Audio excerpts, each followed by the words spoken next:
تبارك الذي نزل الفرقان على عبده ليكون للعالمين نذيرا۔ بسم اللہ الرحمن الرحیم۔ آج کا پہلا سوال ہے، کشمیر سے سوال کیے ہیں کہ مفتی صاحب عدالتی فیصلے سے جھوٹی ملکیت ثابت ہو جانے کے بعد وہ چیز ہمارے لیے حلال ہوگی یا نہیں؟ جواب دے عین نوازش ہوگی۔ سوال کرنے والے مولانا عادل صاحب کشمیر سے۔ دیکھیے عادل صاحب، آپ کا سوال بہت بہترین ہے اور یہاں جو عمومی طور پر یہ چیز پائی جا رہی ہے، تو اس لیے میں اس سوال کے جواب کو تھوڑا تفصیل سے بتا دیتا ہوں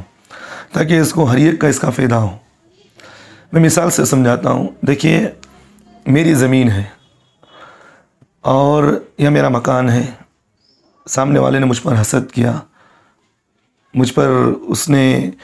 حسد کر کے یا کس پر مجھے ظلم کر رہا ہے۔ اس نے کورٹ میں یا اسٹیشن میں یا تھانے میں کہیں بھی ہو، حکومت کے پاس گیا، اس نے یہ عرضی داخل کر دی اور اس نے یہ دعویٰ دائر کیا کہ بھئی یہ جو زمین ہے مولوی صاحب کی، یہ زمین میری ہے، حالانکہ وہ زمین اس کی نہیں ہے، وہ مکان اس کا نہیں، وہ بلکہ میرا ہے۔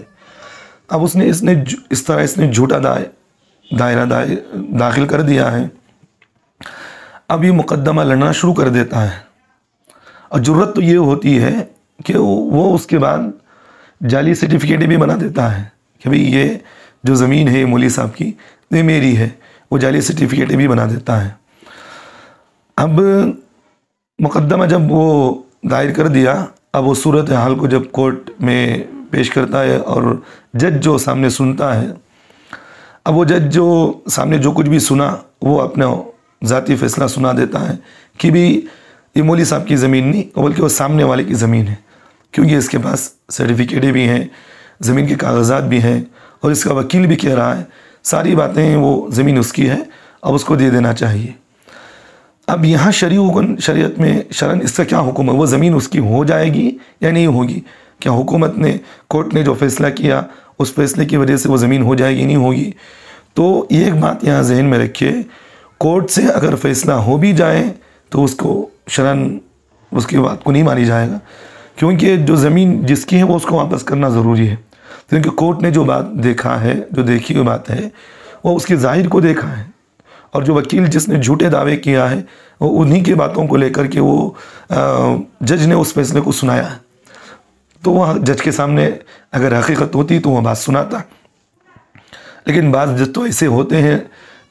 غلیظ قسم کے، جیسا کہ آج ہمارے ہندوستان کے اندر بابری مسجد کا فیصلہ جو ایک بات چلی، حالانکہ جج جانتا بھی ہے کہ بھی یہ زمین مسلمانوں کی ہے، یہ ساری چیزیں مسلمانوں کی ہیں، لیکن اس کے باوجود بھی جج نے یہ مقدمہ یہ لکھا کہ بھئی یہ فیصلہ سنایا، یہ زمین مسلمانوں کی نہیں بلکہ یہ زمین ہندوؤں کو دے دینا چاہیے، حالانکہ وہ جانتا بھی ہے، اور اس نے یہ بھی کہا کہ بھئی مسلمانوں کی زمین ہے۔ یہ ساری چیزیں ماننے کے باوجود بھی اس نے غلط فیصلہ یہ سنایا کہ بھئی یہ مسلمانوں کی زمین نہیں بلکہ کافروں کی ہو گئی، یہ ہندوؤں کی زمین ہے۔ آج اس زمین پر بابری مسجد، یہ رام مندر بنائی جا رہی ہے۔ تو اس طرح کی جو بات ہے وہ ملکیت مسلمانوں کی رہے گی، وہ ملکیت میری ہی رہے گی، وہ کسی غیر کی ملکیت میں نہیں جائے گی۔ اور جس نے جھوٹا جو دعویٰ کیا ہے، اس نے غلط کیا، اور وہ زمین جو اس نے جھوٹا دعویٰ کر کے لیا ہے وہ اس کو واپس کرنا ضروری ہے۔ تو یہاں تک ایک بات ہو گئی۔ یہ تو آج عمومی طور پر ہے کہ بھئی کئی لوگوں کی ایسی زمین ہمارے پاس آتے ہیں، کہتے ہیں کہ مفتی صاحب ہمارے پاس ایک آدمی ہے جو میرے گھر کے سامنے رہتا ہے، یا میرا رشتہ دار ہے، یا کوئی دوسرا ہے، اس نے مجھ پر ظلم کیا، مجھ پر حسد کیا، کورٹ میں اس نے فیصلہ دائر کیا ہے، میری زمین چھین لیا ہے، مفتی صاحب شریعت اس کا حکم کیا ہے؟ تو ہم یہ کہتے ہیں کہ بھئی یہ جو زمین ہے یہ آپ ہی کی ہے، اس نے جو فیصلہ لیا ہے اور جو حکومت سے جو بات سنائی گئی ہے اور جج نے جو فیصلہ کیا وہ غلط فیصلہ کیا، اس کی بات کو نہیں مانی جائے گی۔ اور ایک حدیث سے میں بات سمجھاتا ہوں کہ یہ زمین جو چھینا ہے، شریعت میں اس زمین کا کیا حکم ہے، میں آپ کو یہ بات سے سمجھاتا ہوں۔ صحیح بخاری کی ایک روایت اور مشکات کے اندر بھی روایت لکھی ہوئی ہے، ام المؤمنین ام سلمہ رضی اللہ عنہ فرماتی ہے کہ سرکار دو عالم صلی اللہ علیہ وسلم نے ایک مرتبہ فرمایا کہ لوگوں سے مخاطب ہو کر فرمایا، لوگوں میں انسان ہوں، میں بشر ہوں، میرے سے کبھی بھول ہو سکتی ہے، میں کبھی کسی کو غلط فیصلہ بھی کر سکتا ہوں، کیونکہ میں بشر ہوں، میں انسان کی ظاہری طور پر دیکھ کر اس کا فیصلہ نافذ کر سکتا ہوں۔ ایسے تو بہت سارے مثالیں ہیں جو اللہ کے رسول صلی اللہ علیہ وسلم نے ظاہری اعتبار سے فیصلے کیے ہیں۔ تو اللہ کے رسول صلی اللہ علیہ وسلم نے فرمایا کہ مثال کے طور پر میرے پاس اگر دو لوگ آئے، ان میں سے ایک ظالم ہے، ایک مظلوم ہے۔ ظالم نے دعویٰ کیا کہ بھئی یہ زمین میری ہے، اب میں اس کے زبان کو دیکھ کر اور اس کے دعووں کو دیکھ کر،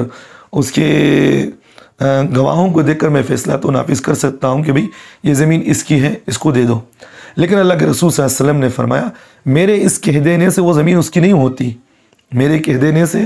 وہ زمین اس کی نہیں ہو جاتی، بلکہ وہ زمین اس کی نہیں، بلکہ زمین وہ مظلوم کی ہے، اس کو واپس کرنا ضروری ہے۔ اگر یہ پھر بھی اگر وہ زمین جانتے ہوئے بھی وہ ظالم اپنے پاس رکھ لے تو گویا کہ اس کی مثال ایسی ہے کہ اس نے آگ کا ٹکڑا، اللہ کے رسول نے فرمایا گویا کہ میں نے اس کے حوالے آگ کا ٹکڑا کیا ہے، جہنم کی آگ کا ٹکڑا اس کے حوالے کیا ہے۔ اگر وہ نہیں دے گا تو اس کو قیامت میں اس کو عذاب بھی ملے گا اور اس کو جہنم میں ڈالا جائے گا۔ تو اس لیے میرے بھائیوں آج یہ عمومی چیز پائی جا رہی ہے کہ بھئی یہ کسی کی زمین کو ہڑپ لینا، کسی کی زمین کو چھین لینا، اس طرح نہیں کرنا چاہیے۔ اللہ سے توبہ استغفار کرے، اگر اس طرح غلط کام سے لیے ہیں تو فوراً ان چیزوں کو واپس کریں۔ مختصر زندگی ہے، دنیا کی زندگی کے اندر کسی کو زمین کو چھین لینا، کسی کی چیزوں کو چھین لینا، چوری کر لینا، یہ غلط بات ہے۔ اور ایک بات یہ میں ایک زائد تو کہہ دیا ہوں کہ آج کل وکیلوں کے حالات ایسے ہیں، یہ غلیظ قسم کے وکیل ہیں۔ آج کل جھوٹے جو وکیل عمومی طور پر یہ چیز آج پائے جا رہے ہیں، بھئی کہ لڑکا لڑکی کا اگر فیصلہ ہو، لڑکا اگر کوئی غلط کام بھی نہ کیا ہو لیکن وہ وکیل کی طرفداری میں لگ کر لڑکے پر بہت سارے تہمتیں لگا دیتا ہے۔ بعض مرتبہ لڑکی ظالم ہوتی ہے، لڑکا مظلوم ہوتا ہے، لڑکے پر وہ غلط تہمتیں لگا کر لڑکے کو اندر جیل میں ڈھکل دیتا ہے۔ بعض مرتبہ ایسے وکیل تو کیونکہ یہ کیسے وکیل ہی تو لڑتے ہیں، وکیل جو ظالم ہوتے ہیں، جو اس طرح کے لوگوں کے فیصلوں کو، لوگوں کی چیزوں کو چھین کر سامنے والے کو دیتے ہیں۔ کوئی آدمی کسی کو قتل کر دیا تو وکیل کہتا ہے کہ بھئی میرا آدمی نے کسی کو قتل نہیں کیا، میرا آدمی کو باہر نکالو، یعنی کہ وکیل جانتا ہے کہ اس نے قتل کیا ہے۔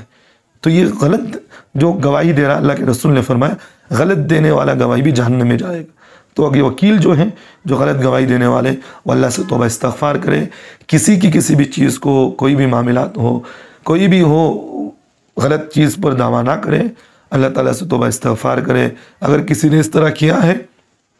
تو سب سے پہلے سامنے والے سے معافی مانگے، اور کسی سے لیا ہو تو اس کو چیز کو واپس کرنے کی کوشش کرے۔ تو بہرحال خلاصہ کلام یہی ہے، مولانا عادل صاحب جو وہ زمین ہے وہ آپ ہی کی ہے، جو کسی نے اس طرح کر کے لیا ہے اس نے غلط کیا ہے، اور اگر وہ کورٹ سے فیصلہ بھی ہو جائے تو اس کی بات کو مانا نہیں جائے گا۔ اللہ ہم تمام کو عمل کی توفیق دے۔